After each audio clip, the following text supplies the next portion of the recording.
네, 아유, 반갑습니다. 어떻게들 잘 지내시는지 모르겠습니다. 지금 저희가 예배를 재개하고 또 이제 목회를 다시 한번 시작을 하면서 조금씩 또 변화를 또 주면서 이제 조금씩 새롭게 시작을 하려고 하는데요. 한 주 한 주 저희가 상황들을 보면서 하나하나 열도록 하겠습니다. 그러니까 우리 성도님들께서도 좀 인내를 가져주시고 좀 이렇게 교회가 정하는 방침을 따라서 조금씩 함께 순종함으로 함께 해주시면 너무 감사하겠습니다. 오늘 함께 나눌 말씀은 율법이 죄인가라는 제목으로 함께 말씀을 나누려고 하는데요. 오늘 이제 나눌 말씀은 이겁니다. 여러분, 그 율법주의는 나쁜 겁니다. 그러니까 이런 거죠. 율법으로 구원받을 수 있다. 내가 율법을 지킴으로 말미암아 구원받을 수 있다라고 주장하는 것은 십자가의 도에 대한 원수이고 사도 바울이 일평생 싸웠던 거예요. 그런데 중요한 건 이거죠. 율법 자체가 나쁜 겁니까? 그럼 율법 버려야 됩니까? 그러니까 복음으로 말미암아 구원받고 이제 자유함을 얻은 우리에게 율법이 뭐냐라는 거죠. 오늘 그것을 우리가 좀 나눠보려고 하는데요. 다윗은 밧세바와의 불륜 사건을 통해서 분수령적인 회개를 했고 나를 살리는 회개를 했습니다. 그런데 나를 살리는 회개를 한다 해도 말씀으로 내 죄를 보는 것은 계속해야 돼요. 왜냐하면 천국 가는 그날까지 죄는 우리를 괴롭히고 이 죄와의 싸움이 계속되는 성화를 이뤄가야 되기 때문이죠. 그래서 오늘은 특별히 지난주에는 이제 여성들에 대해서 이야기를 많이 했으니까 오늘 이제 특별히 이제 남자분들이 오늘 말씀을 이제 마음에 좀 담으면서 이제 말씀을 들으셨으면 좋겠는데, 모든 남자들의 참을 수 없는 유혹이라는 책이 있습니다. 다들 이제 남자분들을 읽어보셨으면 좋겠어요. 모든 남자들의 참을 수 없는 유혹이라는 책의 저자 중 한 명인 프레드 스토커라는 분이 있는데, 이분이 한 말이 뭐냐면 예배를 드리고 기도를 해도 늘 알 수 없는 하나님과의 거리감 때문에 괴로웠다는 거예요. 내가 왜 이렇게 하나님하고 거리감 느껴지나? 이유가 뭔가? 근데 그렇게 고민을 하던 와중에 문득 자신이 범해왔던 한 가지 부지중에 지은 죄를 발견했어요. 그게 뭐냐면 주말마다 이제 신문이 와요. 뭐 지금은 이제 신문 보는 종이 신문 보는 별로 없는데 주말마다 이제 신문이 오면은 그 신문 안에 꼭 삽입되어 있는 게 뭐냐면 백화점 전단지가 이제 삽입이 돼서 오는 거예요. 그러면 예배를 드리러 가기 전에 신문을 읽는 척하면서 훑어본 게 뭐냐면 전단지에 꼭 왜 그런지 모르겠는데 속옷 모델들의 사진이 실려 있다는 거예요.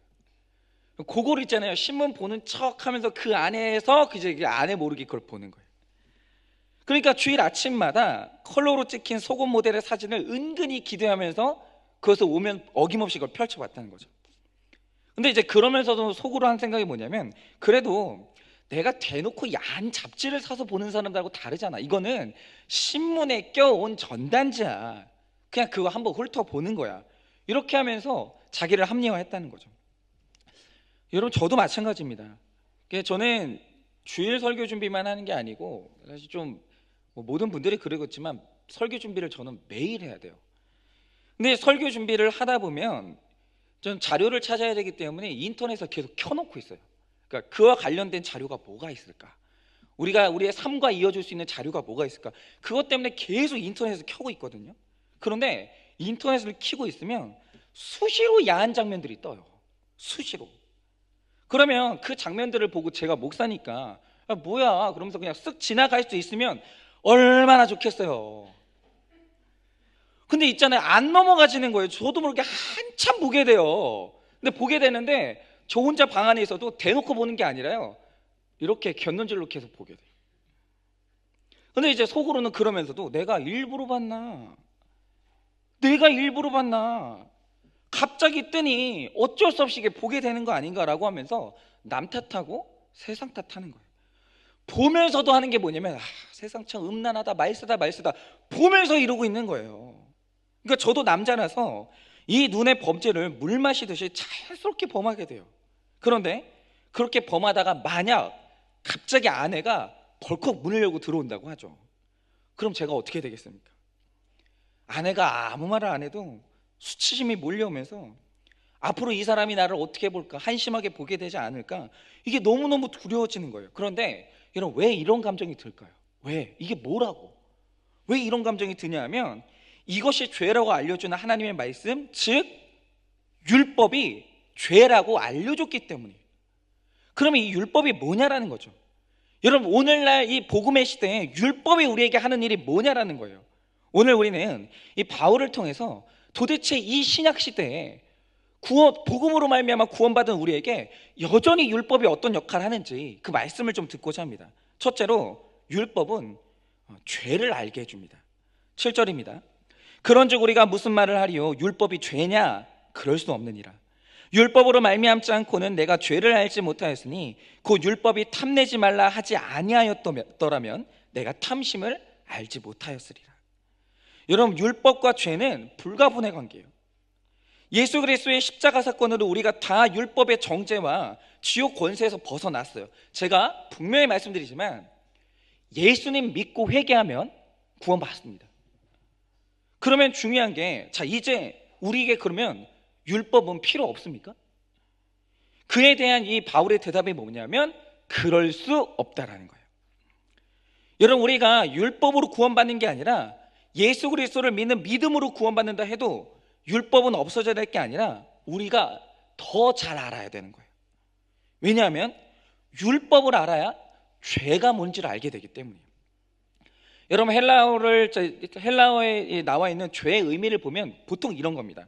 표적을 빗나가는 것, 가지 말라고 하는 곳에 가는 것, 건너지 말아야 될 선을 건너는 것, 불법, 불경건, 불순종, 외적인 악행, 내적인 악행 등등, 하여튼 정도와 수준에 따라 하는 것, 하지 않는 것, 모든 것이 다 죄 안에 포함되어 있어요. 그런데 이 중에서도 특별히 탐심은 내적인 악이라고 할 수 있어요.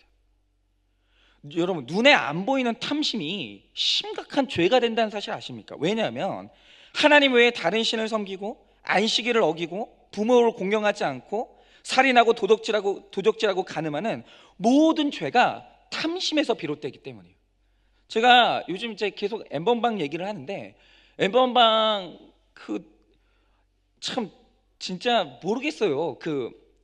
이 여성을 도구 삼아 가지고 정말 엄청난 학대를 이제 한 범죄자, 성적 학대를 한 범죄자들이 잡혔는데 잡아놓고 보니까 고등학생 아니면 대학생, 나이 든 사람이 없어요. 주범들이 다 대학생 아니면 고등학생인 거예요. 근데 한 번은 이 일이 터지기 전에 SBS에서 그 조주빈하고 이 얼굴을 이제 마주하지 않고 인터뷰를 했더라고요. 이미 그 전에 물어봤어요. 기자가 왜 이런 일을 하냐고, 도대체 이렇게 하는 이유가 뭐냐 물어보니까 이 사람 이유가 딱 하나예요.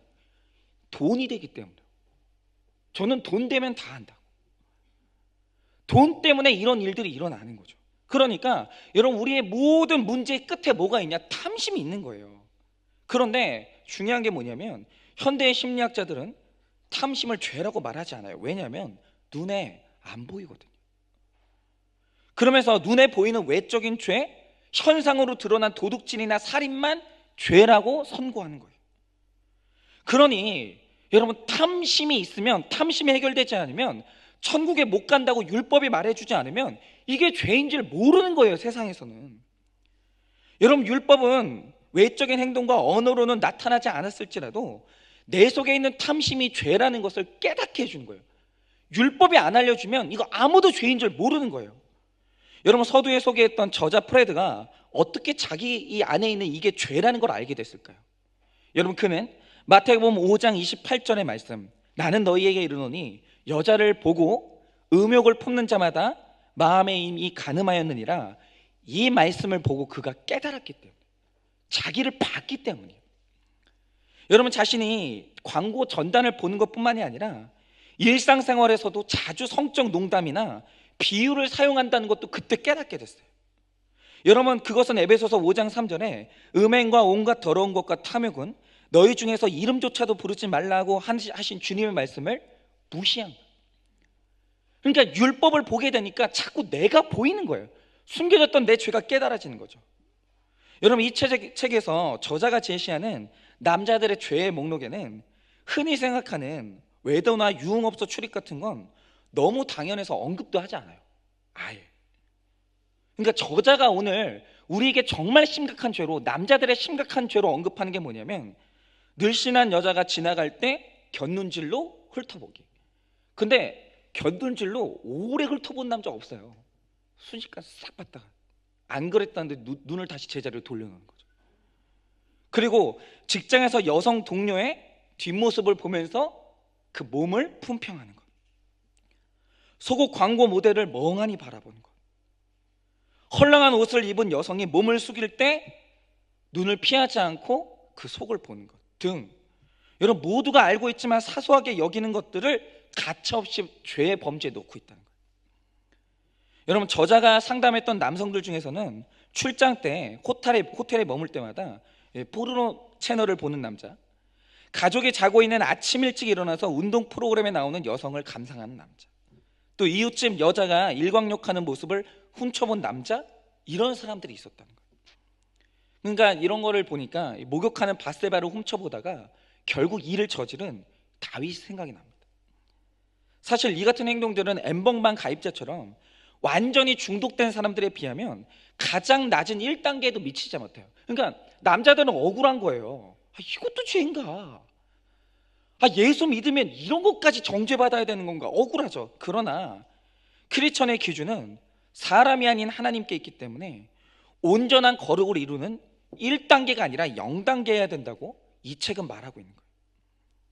우리는 이런 생각이 지나치게 율법적이라고, 그 정도는 죄가 아니라고 말하고 싶겠지만 예수님은 음욕을 품는 자마다 이미 마음에 간음했다라고 말씀을 해주시는 거예요. 여러분, 율법이 아니면 이걸 죄로 인식할 사람이 없는 거예요. 여러분, 출애굽기 20장 17절에 이렇게 말씀하십니다. 내 이웃의 집을 탐내지 말라. 내 이웃의 아내나 그의 남종이나 그의 여종이나 그의 소나 그의 나귀나 물은 내 이웃의 소유를 탐내지 말라고 했어요. 그런데 이런 숨은 마음의 죄들을, 이 탐심을, 내 마음 가운데 끌어오르고 있는 탐심을 누가 알게 해주냐고요. 여러분, 그것은 율법이 아니면 알 수가 없는 거예요. 여러분, 율법이 우리를 알려주고 직면해 주지 않으면 다 모른 척하고 아닌 척하다가 지옥 가는 거예요. 여러분, 여성들의 성형 중독, 쇼핑 중독도 마찬가지예요. 이거는 지금 더 심해지는 것 같아요. 이 성형 중독, 쇼핑 중독은 지금 제가 계속 이 상담을 받고 온라인으로 상담을 받는데 심각해요. 이게 지금 카드로 어린애들이 남발하는 이 쇼핑 중독 어마어마합니다. 근데 처음에는 여러분, 이 쇼핑 중독, 성형 중독이 어떻게 시작되는지 아세요? 보다 와야지 아이 쇼핑으로 시작돼요.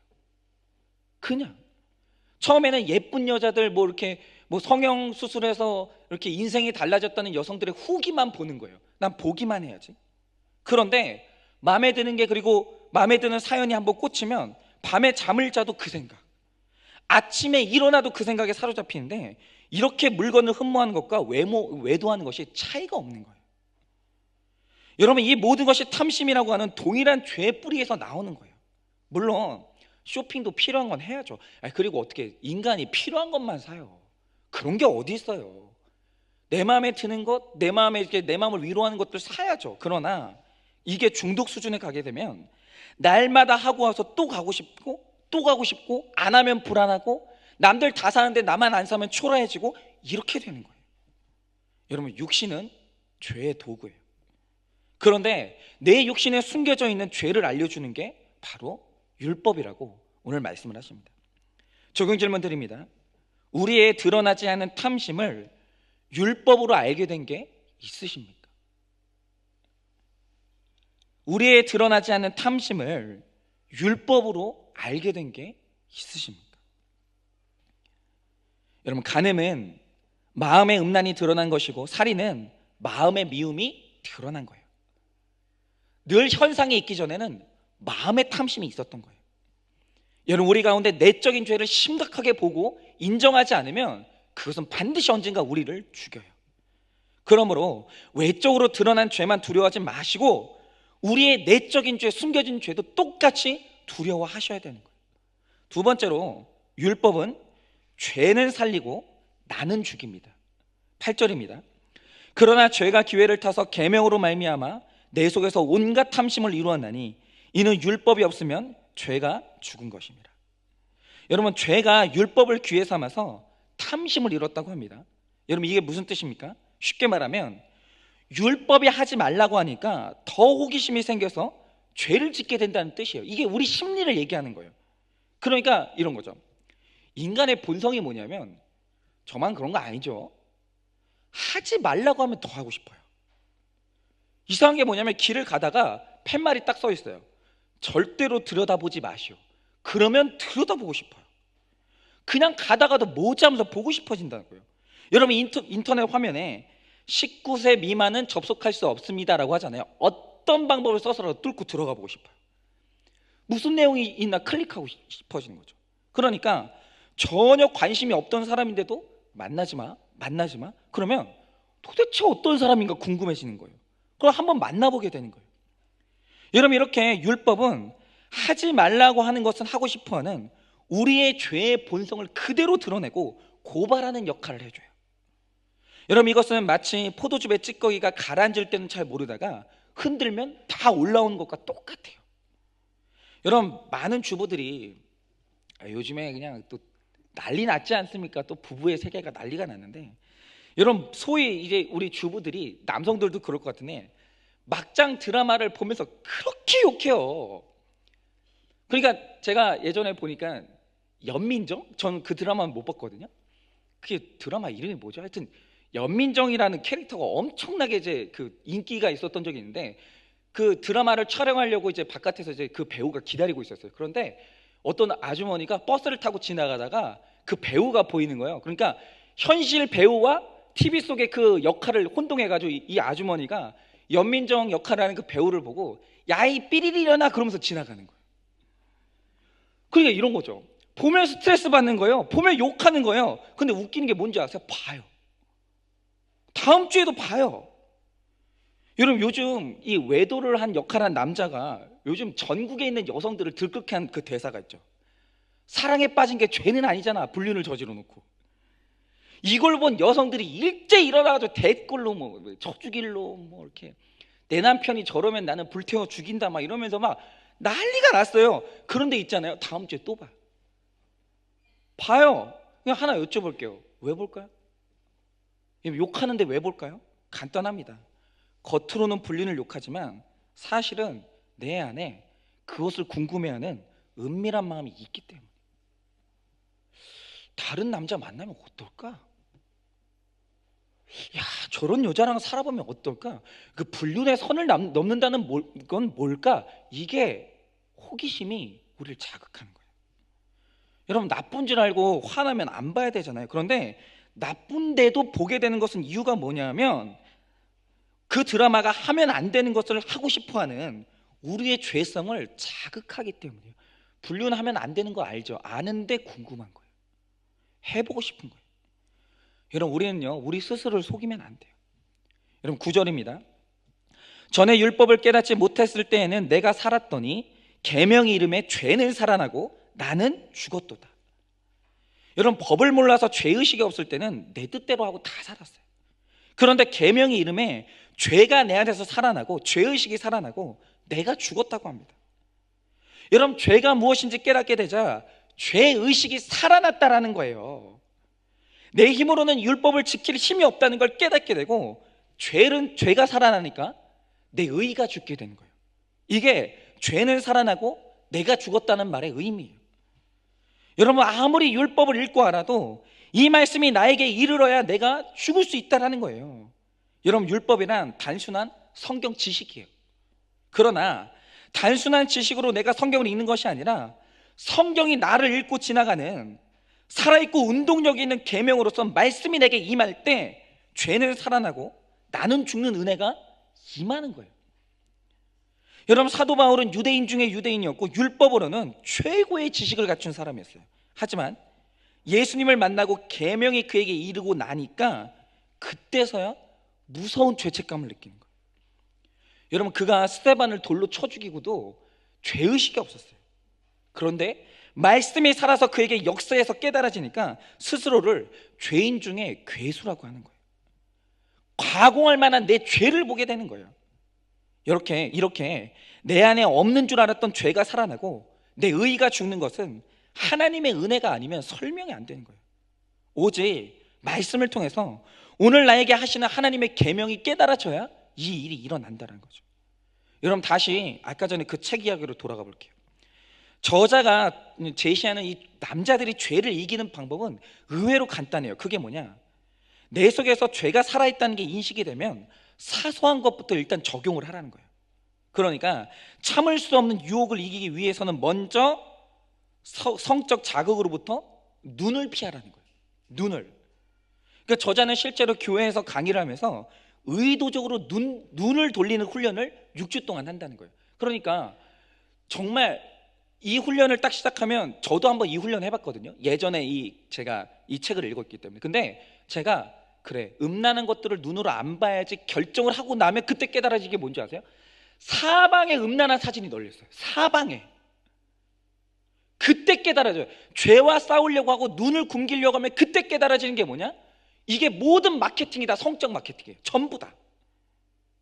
그런데 이 눈으로부터 들어오는 이 죄의 유혹을 딱 남자들이 차단하고 나면 대부분이 이 자유로워짐을 느낀다는 거예요. 그러면 어떻게 눈을 돌리는가?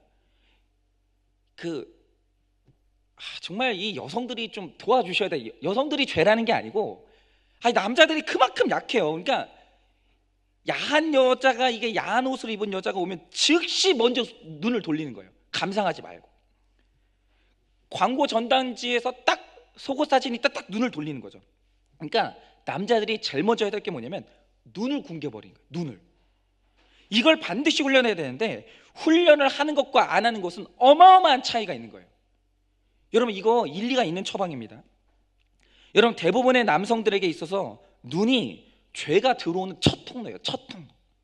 그렇기 때문에 의지적으로 피하기만 해도 효과가 있는 거예요. 그런데 그것만으로는 한계가 있습니다. 근본적으로 은혜가 필요해요. 여러분, 이것을 은혜 가운데 은혜 받은 그 힘으로 하지 않으면 6주 동안 노력으로 습관을 끊고 온갖 프로그램을 다 동원해도 죄에서 벗어나는 것은 일시적이에요. 그래서 사실은 이 남자들 모임 있죠. 교회 안에서 남자들 모임. 이 남자 목장이 얼마나 중요하냐면, 이런 훈련을 하고 실패한 다음에 그 모임에 와가지고 이거 고백하는 게 어마어마하게 중요해요. 반드시 실패하거든요. 그럼 실패했을 때 다시 일으켜 세우는 모임이, 남자들의 모임이 있어야 되는 거예요. 왜 안 그러면 실패합니다. 또 다른 유혹에 빠지게 되는 거예요. 여러분, 안목의 정욕을 끊고 나면 이생의 자랑이 틈타고, 이생의 자랑을 내려놓으니 육신의 정욕이 들어오기 시작합니다. 여러분, 죄를 회개하고 죽었던 나는 자꾸만 살아서 돌아오는 거예요. 그러니까 제가 오늘 아침에 교회를 오는데 아침에 좀 설교 하나를 들었어요.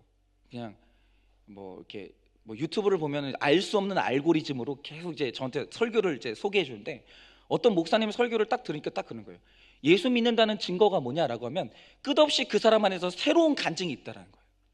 저는 이런 승리를 했습니다. 저런 승리를 했습니다. 이런 새로운 간증이 없는 사람은 그리스도인이 아니라는 거죠. 제가 그 말을 듣고 코웃음을 쳤어요. 율법주의자구나. 말이 돼요? 여러분, 신앙생활을 열심히 하면은 날마다 승리한 그 소식이, 승리한 간증이 업데이트 됩니까?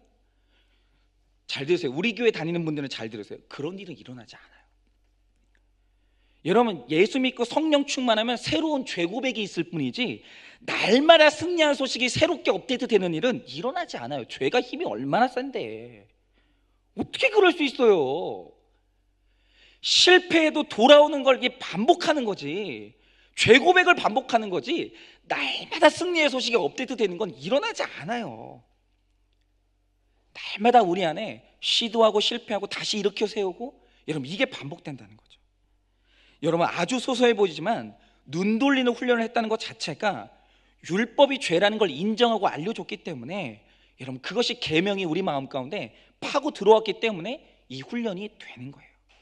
그래서 저도 강조하는 게 뭐냐면, 지난번에 우리 장로님들과 이제 목자님들이 이 부활절 달걀을 들고 다 신방을 했어요. 그런데 혹시 그 달걀 들고 오시는 사역자분들을 맞이하면서 알게 된 사실이 혹시 있으십니까? 그게 뭐냐면, 제가 그때 이제 팀을 짜가지고 이제 보냈는데, 그 배치한 게 뭐냐면, 부부끼리 한 팀을 묶거나, 그게 아니면 이성 남녀 둘이 절대로 못 가요. 3명이 가야 돼요. 이렇게 돌아다니게 하는 거예요. 이게 이런 말씀 딱 드리면, 우리 한일교회 같은 경우는 역사가 됐으니까, 아니 이 자매랑 저는 어릴 때부터 몇십 년을 봤어요. 이게 형제 같은 사이예요. 다 필요 없습니다. 절대 안 됩니다. 남자 여자는 안 돼요. 무슨 말을 하셔도 안 돼요. 저랑 황혜자 권사님 둘은 돼요. 예, 뭐 그럴 수 있겠죠. 근데 어쨌든 이성 남녀 둘이는 절대 안 돼요. 부부가 아니고선. 여러분 이런 노력을 왜 하냐면 말씀이 내 안에 있는 탐심을 알려주기 때문이에요. 그런데 이런 말씀을 들어도 내 안에 있는 이 숨겨진 죄가 심각하다는 게 내 말씀으로 안 들리는 분들이 있어요. 아, 저거 오바 아닌가?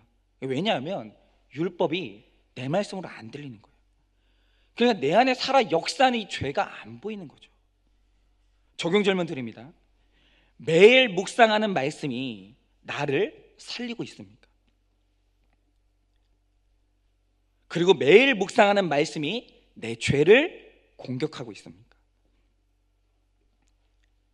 매일 묵상하는 말씀이 나를 살리고 내 죄를 공격하고 있습니까? 10절입니다. 생명에 이르게 할 그 계명이 내게 대하여 도리어 사망에 이르게 하는 것이 되었도다. 여러분 생명에 이르는 율법이 우리를 사망에 이르게 했다는 말의 뜻은 뭐냐면 성경을 읽으니 내 의가 죽게 됐다는 거예요. 하나님 말씀을 알면 알수록 내 죄가 보여서 죽을 것 같다라는 거예요. 여러분 큐티를 하고 그러니까 저 같은 이제 큐티하는 목사를 만나가지고 인생 괴로워졌다고 말하는 분들 되게 많아요.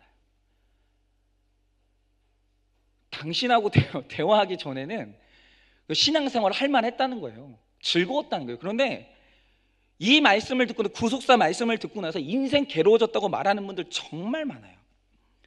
일주일에 한 번 설교를 듣고 찔림받는 것도 힘이 드는 건데 날마다 말씀 보고 자꾸 죄를 보라고 하니까 너무 신앙생활이 힘들다는 거예요. 여러분 그런데 그분은 이제 정상적인 신앙생활로 가는 거예요. 여러분 죄를 깨닫는 것은 굉장히 고통스러운 일입니다. 얼마든지 편하게 신앙생활할 수 있을 것 같은데 괜히 어렵게 믿는 것 같아요. 그러니까 제가 이런 이제 신앙생활을 자꾸 이제 하자고 하면은 유난스럽게 힘들게 신앙생활을 하는 거 아닌가 이런 분들이 있어요. 그러나 성경에서 나병을 저주받은 병으로 표현하는 이유가 뭐냐면 아파도 병이 있는데 고통을 못 느끼기 때문이에요. 여러분 그게 행복합니까? 이 병이 나를 계속 갉아먹고 있는데 내가 그걸 못 느껴요. 여러분 그러면 그 무증상이 행복한 겁니까? 여러분 피부에 감각이 없어져서 잘 때 짐승이 와서 손가락을 갉아먹어도 몰라요. 유리조각을 밟아도 통증을 못 느끼고 그러다가 점점 손가락 발가락을 잃어가는 거예요. 치료를 제때 못하니까. 여러분 마찬가지로 영적 나병의 첫째 증상이 뭐냐면 죄의 감각이 없는 거예요. 나는 분명히 죄가 있거든요. 그런데 마음이 늘 편해요. 무의식 가운데 살아가요. 여러분 그게 행복한 겁니까? 그거는 그냥 죽어가는 거예요. 그런데 예수님이 오셔서 말씀을 보니까 감각이 살아나는 거예요. 영적인 감각이. 죄의식이 살아나고 죄의 고통이 살아나는 거예요. 그러면서 영적 나병이 고쳐졌다는 거예요. 여러분 감각이 살아나면 가시에만 찔려도 아파요. 여러분 영적인 감각이 살아나면 작은 죄에 찔려도 아파요. 여러분 죄에 대한 감각이 예민해질수록 너무 아파서 견딜 수가 없는 거예요. 남들은 사소한 죄라고 하는데 나는 그 고통 때문에 참을 수가 없는 거예요. 그럼 저도 되게 괴로운 게 뭐냐면 이런 거예요. 제가 교회 혼자 있잖아요. 아무도 몰라요. 근데 제가 그전에는 안 그랬거든요. 근데 제가 이제 날마다 제가 설교하잖아요. 매일 죄에 대해서. 그러니까 제가 여러분들이 오늘 이제 끝나고 나시면 저 뒤에 나중에 이제 가보시면 꽤 좋은 이제 커피 머신기를 들여놨어요. 이제 저희 교회가 다시 이제 교제를 시작할 거기 때문에 밖에 나가서 비싼 커피 드시지 마시고 저 좋은 커피입니다. 되게 좋은 커피예요. 그러니까 라떼도 만들 수 있게 해놨거든요. 그래서 드시면 깜짝 놀랄 거예요. 이게 맛있어요. 근데 이제 뒤에다가 이제 캡슐 이제 보시면 알아요. 이제 캡슐에다 이제 내려가지고 이제 먹을 수 있게 해놓은 건데 중요한 건 뭐냐면은 목사가 그러니까 오늘은 공짜예요. 오늘은 공짜인데 다음 주부터 이제 1,000원씩 받을 거예요. 왜냐하면 그거 가지고 이제 커피 재료를 사야 되니까. 근데 저 이게 목사잖아요. 1,000원인데 아니 하루 종일 교회에 앉아가지고 제가 사역하다 보면은 한 잔 내려 먹을 수 있는 거 아니에요? 어떻게 생각하세요? 근데 있잖아요, 이 설교를 하다 보니까 내가 이거를 마셔도 되나, 이게 늘 고민이 돼. 이런 게, 내가 이 재정을 여기에다 쓰는 게 맞나? 이게 있잖아요, 한 번 어떤 사역에 돈을 결제할 때 엄청나게 고민이 돼요. 안 그래도 되는 항목인데도 그게 고민이 돼요. 왜냐하면 큐티를 하면서 감각이 살아나기 때문에. 여러분, 죄 때문에 너무 아파서 애통하는 거예요. 만약 지금 내게 죄에 대한 애통함이 없다면 내가 영적으로 나병 환자라는 사실을 아셔야 돼요. 이처럼 율법의 기능을 모르면 죄도 알 수 없고, 그래서 피를 철철 흘리며 우리 유리 조각 위를 걸어도 아픈 줄을 몰라요. 여러분, 지금 그런 신자들이 얼마나 많은지 아십니까? 그 죄인데 안 아픈 거예요. 죄를 범하면서 그 잊고 사는 거예요. 여러분, 음욕을 품고 간음을 하고 살인을 해도 그게 죄인 줄 모르고 안 아파요. 그 죄가 자신도 남도 고통스럽게 한다는 걸 몰라요. 모르는 거예요. 지금 내가 짓는 이 죄 때문에 내 아내가 얼마나 죽어가고 있는지, 내 남편이 내가 이 한마디 말 때문에 얼마나 깊숙이 상처받는지 모르는 거예요. 그게 바로 나병 환자라고요. 여러분, 얼마 전에 60이 다 된 영화 감독과 30대 여배우의 불륜 사실이 알려져서 난리가 났습니다. 그런데 이 영화 감독이 천재 영화 감독이라고 불리는 분인데, 원래 가정에 충실해서 주변 사람들로부터 별명이 뭐냐면 집돌이였어요. 촬영 끝나고 나면 집에 가는 거예요. 그런데 그게 음욕에 빠져가지고 돌변해 버렸어요. 그런데 이 영화 감독은 내연녀인 여배우와 살기 위해서 집을 나갔는데, 나가면서 대학생 딸을 놀이터로 불렀다고 해요. 그래서 이 대학생 딸한테 해준 말이 뭐냐면, 평생 한 사람이랑 사는 것은 바보 같은 짓이라고, 지금 내가 사랑하는 사람과 사는 것이 가장 행복한 삶이라고, 너도 그렇게 살으라고 말해주고, 그리고 집을 나갔어요. 여러분, 이거 영적 나병 환자예요. 이게 뭐냐면, 자기가 한 행동 때문에 아내가 지옥의 고통을 받고 있는데 모르는 거예요. 자기가 이 한마디 해가지고 일평생 딸의 가치관이 송두리째 흔들리면서 괴로워하는데 모르는 거예요. 안 느껴지는 거예요, 그 고통이. 이게 뭐냐? 나병 환자인 거예요. 여러분, 죄를 모르니 내 행동이, 내 말이 얼마나 다른 사람에게 아픔이 되는지 못 느끼는 거예요. 제가 하나 여쭤볼게요. 여러분의 남편은 아내의 고통에 예민합니까? 여러분의 아내는 남편의 고통에 예민합니까? 혹시 부부 생활 하는데 남의 고통이 전혀 안 느껴지는 나병 환자 아니에요? 여러분, 혹시 내 남편 나병 환자 아닙니까? 내 아내 영적인 나병 환자 아닙니까? 서로가 서로의 고통을 모르니까 이 고통이 깊어져 가는 거예요. 여러분, 그러나 이런 영적 나병에 걸린 사람일지라도 계명이 임해야 돼요. 그것이 얼마나 무서운 죄인 줄 알고 죽을 만큼의 고통을 느끼는 거예요. 그러니까 예전에 우리 장로님이 한번 저한테 간증을 해주셨는데, 그 전에 몰랐대요. 그런데 기도원을 가가지고 하나님이 그 죄를 다 보여주시더라는 거예요. 근데 그 다음부터 제일 먼저 생각난 게 뭐냐면 아내. 아침에 있잖아요, 난데없이 그러니까 의식의 흐름이 종잡을 수 없는 거예요.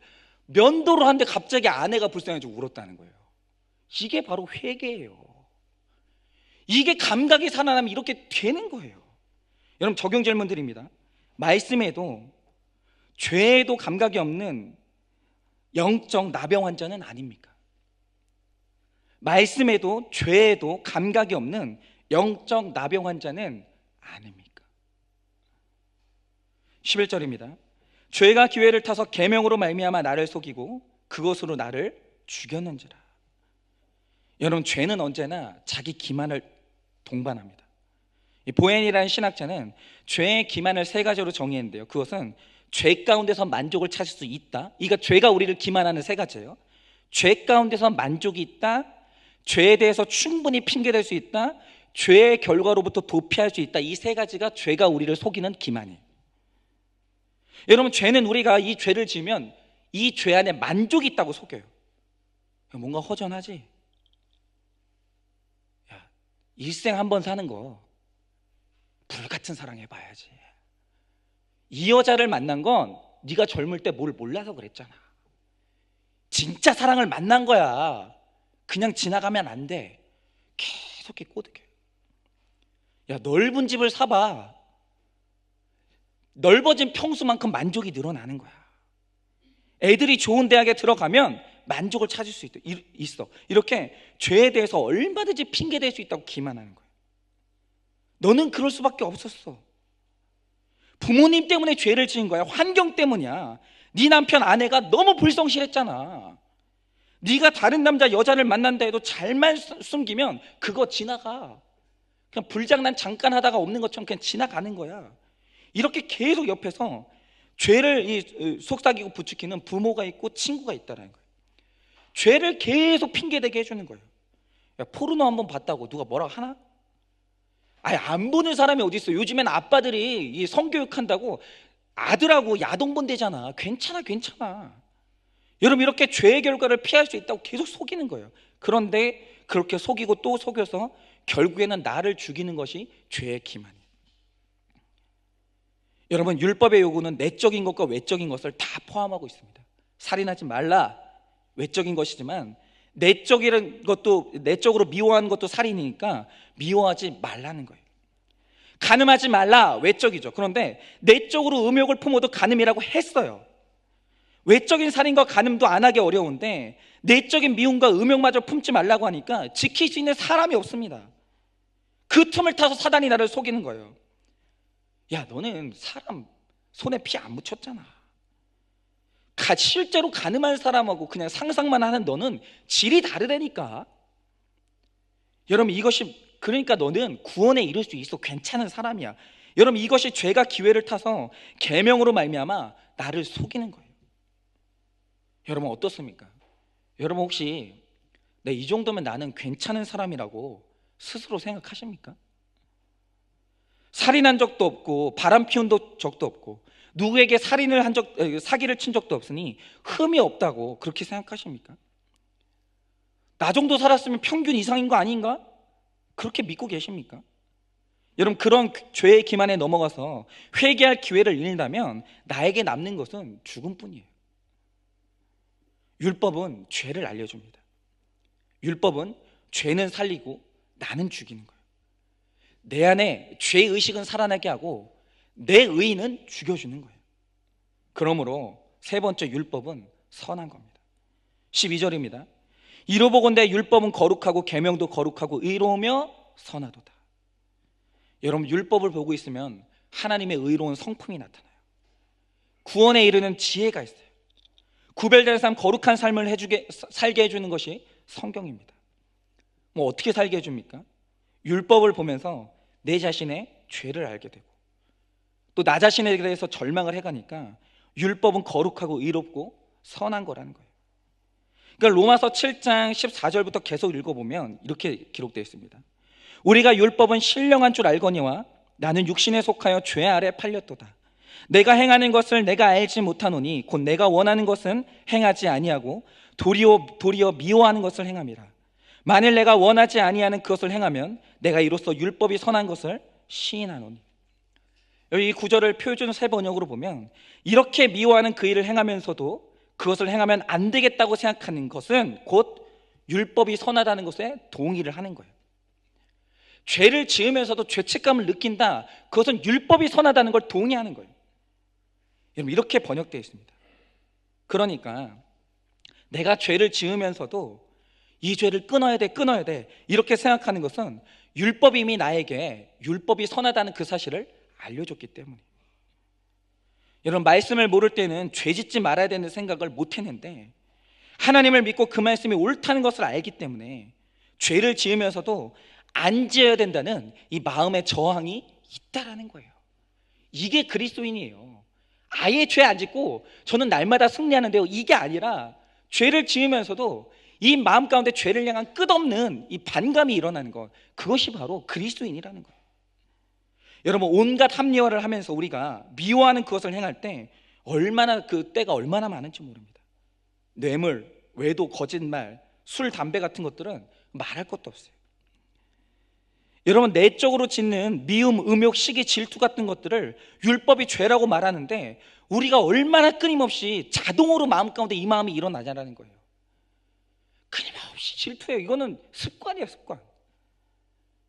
끊임없이 정죄해요.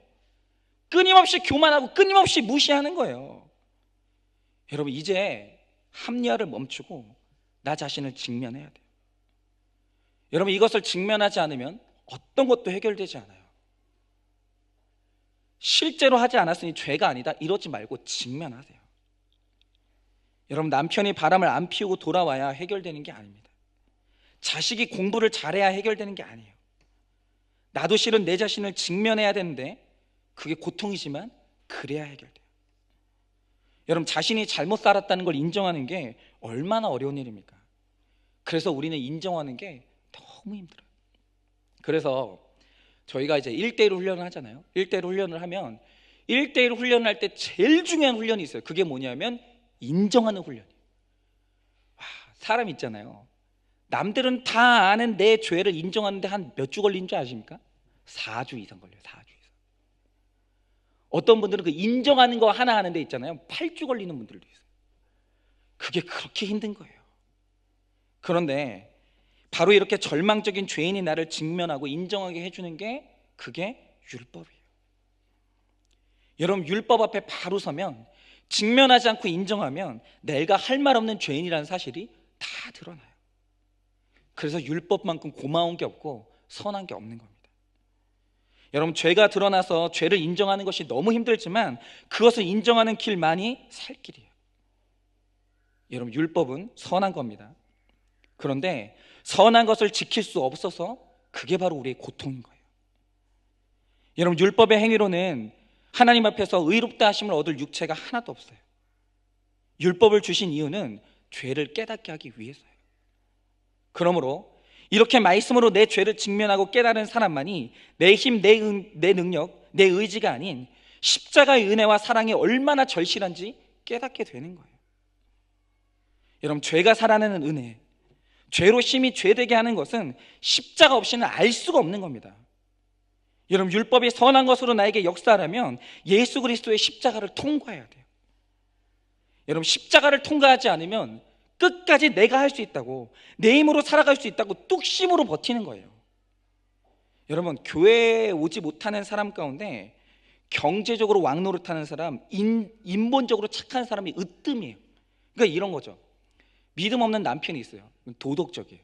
교회 다니는 아내가 있어요. 실수가 많아요. 그러면 이 도덕적인 남편이 그렇게 하고서도 당신이 신자냐고, 그럴 거면 교회 안 나가는 게 더 낫겠다고. 여러분, 이렇게 말하는 이 도덕적인 성인 군자가 얼마나 많은지 몰라요. 교회 못 나가게 하는 사람 중에 인본적으로 착한 사람이 으뜸이에요. 여러분, 행위로 의롭다 하심을 얻을 육체가 아무도 없다고 했기 때문에 이 땅에서 겸손할 수밖에 없는 환경은 축복인 거예요. 빨리 내 죄를 깨달아야 돼요. 여러분, 내가 왕노릇하면 지금은 좋은 것 같아도 인생이 얼마나 슬프고 괴로운지 모릅니다. 여러분, 내 인심 아이어지면 범죄를 불가능하게 하는 것은 사랑밖에 없다고 했어요. 어거스틴도 사랑으로가 아니면 선의 집자가 누구냐? 하나님을 사랑하라. 그러고 하고 싶은 대로 다 해봐라. 하나님을 사랑하면서 술 먹든지 담배 피든지 바람 피든지 거짓말, 시기, 질투, 미워하든지 마음대로 해보라인 거예요. 여러분, 율법은 그것이 죄라는 것을 알게 해주지만 술, 담배, 시기, 질투, 미움의 문제를 해결해 줄 수는 없어요. 여러분, 죄를 끊는 것은 하나님과의 깊은 사랑밖에는 없는 거예요. 여러분, 하나님을 사랑하면 내 가족, 이웃을 다 사랑하고 술과 담배도 결국 끊게 됩니다.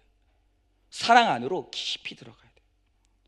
내 몸이 하나님의 성전인 것을 알기 때문에 음란과 거짓도 끊게 됩니다. 여러분, 평생 담배를 못 끊던 할아버지가 늙음하게 어떤 할머니를 좋아하게 되면서 담배를 끊었다고 해요. 할머니와의 사랑 때문에. 여러분, 이것이 바로 사랑의 힘입니다. 여러분, 율법을 통해 내 죄가 얼마나 깊은지 깨닫게 되는 은혜를 경험하고 내가 아무것도 할 수 없는 죄인이기 때문에 하나님만 사랑하고 삶의 영역에서 하나님만 의지하고 진심으로 사랑하는 것, 이것이 바로 율법의 목적이고 율법의 정신이에요. 그래서 율법의 완성은 하나님 사랑으로 기대는 거예요. 그게 바로 율법의 종착지. 그러므로 율법은 선한 것입니다. 율법은 죄가 아니에요. 여러분, 적용 질문 드립니다. 죄를 드러내는 말씀이 지겹고 힘듭니까? 죄를 드러내는 말씀이 지겹고 힘듭니까? 큐티를 해도 죄가 해결되지 않아 죄를 끊는 대신 큐티를 끊었습니까? 큐티를 해도 죄가 해결되지 않아 죄를 끊는 대신 큐티를 끊었습니까? 하나님을 전적으로 의지하지 않아서 나의 큐티와 기도와 예배가 무력하다는 것을 인정합니까? 하나님을 전적으로 의지하지 않아서 나의 큐티와 기도와 예배가 무력하다는 걸 인정하십니까? 마지막으로 공동체 고백 제가 한번 나눠보려고 해요. 들어보세요. 이분은 예수님을 믿은 지 오래되었을 뿐만이 아니라 교회에서 핵심적인 역할과 직분을 감당하는 그런 분이에요. 여러분, 이분이 예수 안 믿겠습니까? 여러분, 이분이 믿음 없겠습니까? 여러분, 믿음이 있어도 죄 지을 수 있습니다. 들어보세요. 그동안 예수 믿으면서 이분이 얼마나 회개를 많이 했는가. 그런데 이분이 다윗의 분수령적인 나를 살리는 회개에 대한 말씀을 듣는 가운데 율법이 살아있는 계명이 되어서 너무나 많은 찔림 속에 자기 죄를 오픈하고 간증함으로 죄는 살아나고 나는 죽는 이 적용을 하셨어요. 감추고만 싶었던 자신의 음란죄를 오픈하면서 회사에서 마음에 품었던 여직원과 몇 차례 만나고 적절치 못한 행동을 하였던 것을 공개적으로 회개했습니다. 그래서 이 목자 모임에서 이분이 이제 평신도 지도자인데 이 목자 모임에서 이제 뭐라고 처방을 했냐면 부적절한 만남을 했던 여직원에게 사과할 것, 그리고 친구 관계인 사장에게도 사과할 것, 그리고 나의 음란을 아내에게 오픈하고 용서를 구할 것, 그리고 목장에서도 오픈할 것, 이렇게 처방을 했다고 해요. 그래서 이분이 실제로 순종했어요. 그리고 적용한 내용을 읽어드릴게요. 이분 이제 적용의 내용입니다. 아내에게 저의 죄를 오픈했습니다. 제 속에 단 1%라도 끊고 싶지 않은 남겨놓은 음란의 죄악이 있었음을 깨달았습니다. 그래서 이번 오픈은 이제까지 제가 만난 하나님을 전했던 모든 사람들, 가족, 친지, 업체 관계자 모두에게 가식적이고 거짓된 그리스도인으로 낙인 찍히는 징벌을 감당해서라도 나의 음란을 끊고자 하는 회개와 오픈임을 고백합니다. 그리고 여자 직원에게는 나의 적절치 못한 행동들에 대해서 용서를 구했습니다. 그리고 혹시 여직원에게 피해가 갈까봐 믿지 않는 사장에게는 나의 개인적인 문제로 자리를 물러나겠다고 이야기를 했습니다. 여직원과 완전히 헤어지는 결단을 위해 사표를 낸 것입니다. 현실 수용에 대한 징벌도 감당할 준비가 되어 있습니다. 시간적 권세적으로 편안한 장소인 나의 직장을 나오는 것이 진정한 회개의 길이라고 생각했습니다.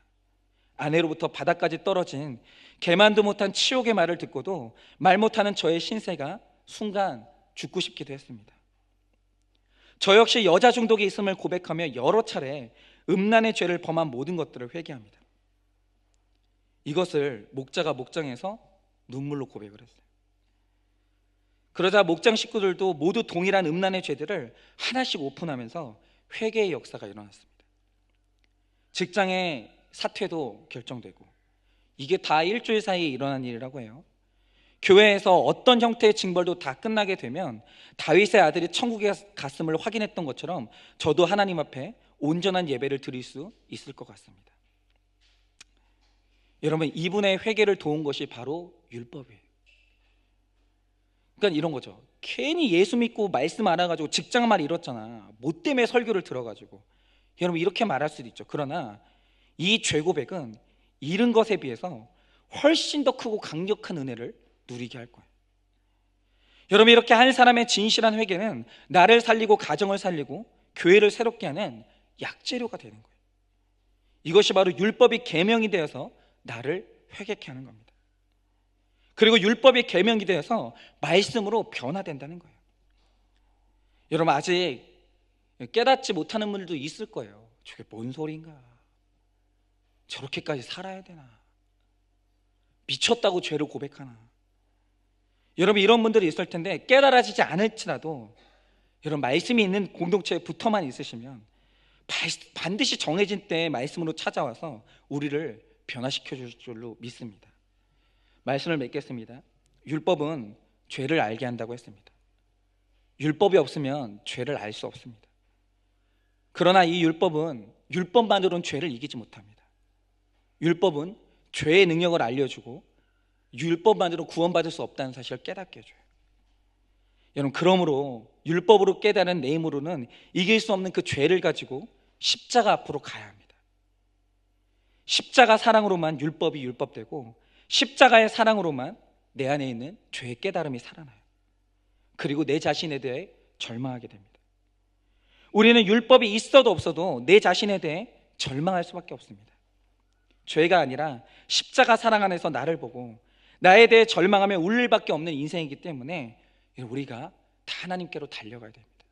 오늘 율법을 통해 내 죄를 보고 이 죄를 해결할 수 있는 유일한 분인 예수님께로 달려가시는 여러분 되시기를 예수님의 이름으로 축원을 드립니다. 여러분, 이 시간에 우리 다 같이 한번 기도할 때, 주님, 내 죄인입니다.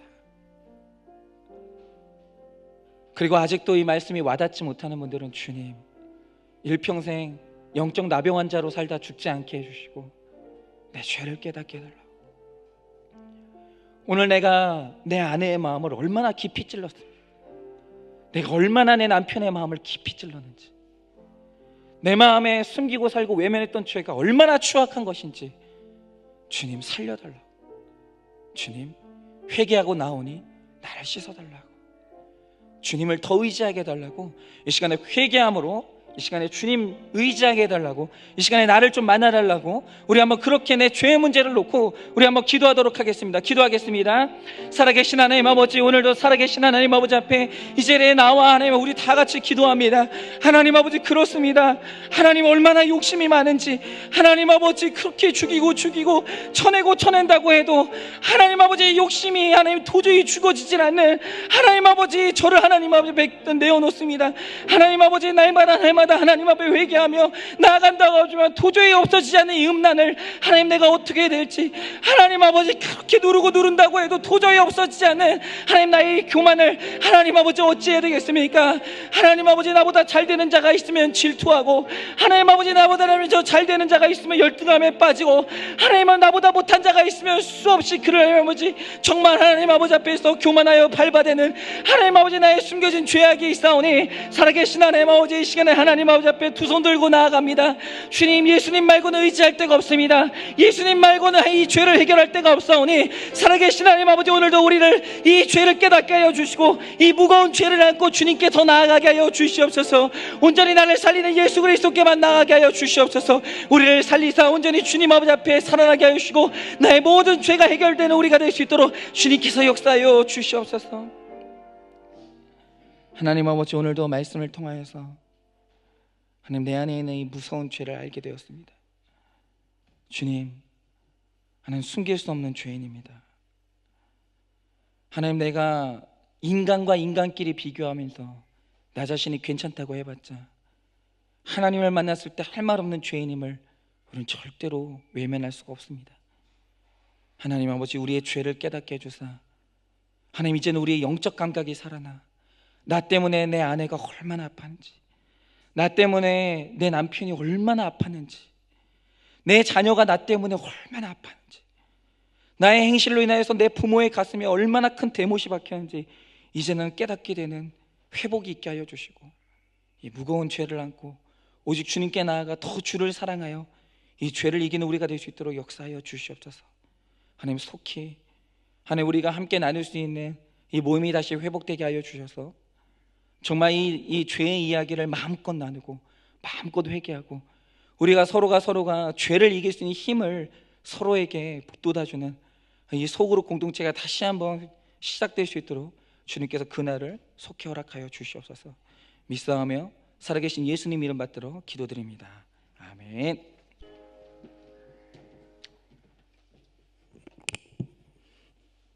지금은 율법의 완성자이신 우리 주 예수 그리스도의 은혜와 우리 아버지 하나님의 만극하신 사랑하심과 성령님의 감동, 감화, 역사, 충만, 교통, 교제케 하시는 은총이 올 가정의 달을 맞이해서 더 거룩해지고 행복해지기를 원하는 주의 모든 백성들 위에와 저들의 가정과 생업 위에 이제로부터 영원까지 항상 함께 있을지어다.